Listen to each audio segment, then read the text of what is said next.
suis André Filion, je suis comptable professionnel agréé et CRHA, ce qui fait que j'aime autant les gens que j'aime les chiffres. Ce que je préfère, c'est d'accompagner les cédants et les repreneurs, les amener à travailler ensemble sur un projet d'affaires commun. De tenir compte de l'ensemble des parties prenantes impliquées, ensuite de prévoir un temps et l'énergie requis pour conclure la transaction, et ensuite c'est de prendre en compte comment on va travailler ensemble, cédants et repreneurs, pendant la période de cohabitation.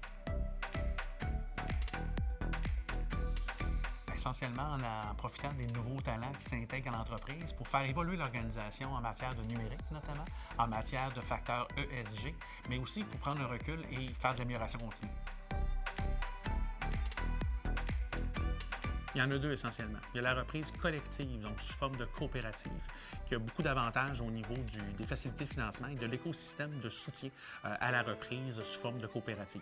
L'autre qui est de plus en plus vu aussi, c'est des rachats d'entreprises à plusieurs repreneurs pour partager les risques essentiellement, mais aussi pour tirer avantage des compétences de plusieurs têtes dans un monde des affaires qui est de plus en plus complexe. Le premier avantage, c'est essentiellement de pouvoir financer beaucoup plus facilement le développement d'une entreprise existante qu'une start-up, parce qu'il y a déjà des clients, il y a déjà des processus établis, il y a déjà une valeur dans l'entreprise avec des actifs. Donc, le premier avantage, c'est de faciliter le financement, mais surtout aussi de s'appuyer sur quelque chose qui existe déjà, sans pour autant que ce soit peu créatif, parce qu'il y a beaucoup de besoins dans les organisations présentement de se renouveler en matière de numérique, en matière de facteurs ESG, en matière d'amélioration continue. Donc, il y a toute la place qu'il faut pour innover, mais c'est plus facile à financer.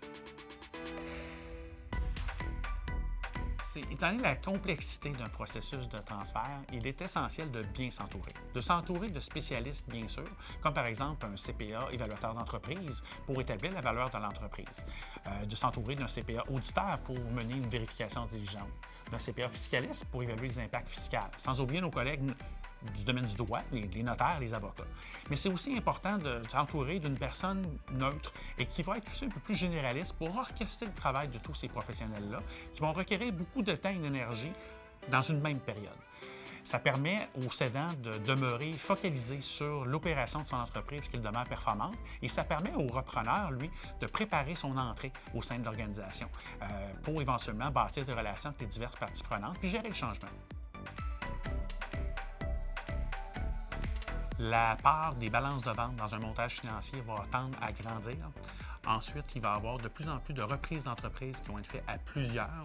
Puis il va y avoir, par le fait même, la mise en place de plus de pratiques au niveau de la gouvernance d'entreprise, de comités aviseurs, de conseils d'administration qu'on le voit présentement. Ce qui va être une bonne chose pour les entreprises québécoises, sincèrement.